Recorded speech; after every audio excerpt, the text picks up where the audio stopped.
Marami ba kayong gulay, mga kaibigan ko na nanonood? Ito po ay i-juice natin.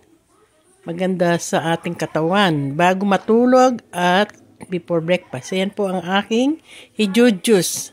Meron akong lime, meron akong orange, meron akong, ano ba yan, celery, luya, tsaka cucumber.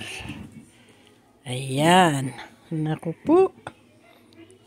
Napakasarap ang pakiramdam pag nakakalibringan ng mga gulay. Ayan po, i-juice natin. Yan. Tignan ninyo ang aking gagawin. Kung meron kayong juicer, napakaganda po. Kung wala naman, pwede naman yung blender. Tapos salamin. Pero po yung maraming sustansya may bibigay sa ating katawan. Marami po kayong mga gulay sa bahay na ito. Araw-araw dapat natin kainin yung mga gulay. Pampahaba ng buhay, syempre.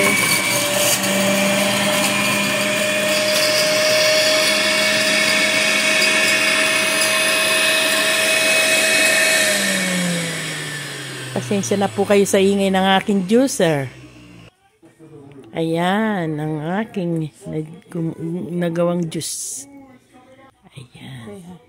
Ayan po kay iinumin natin bago tayo mag-breakfast. Kasama ko po ngayon ang aking apo si Tamilin. Hindi po kumakain ng gulay ito, pero itry kong ipupush na kumain ng gulay.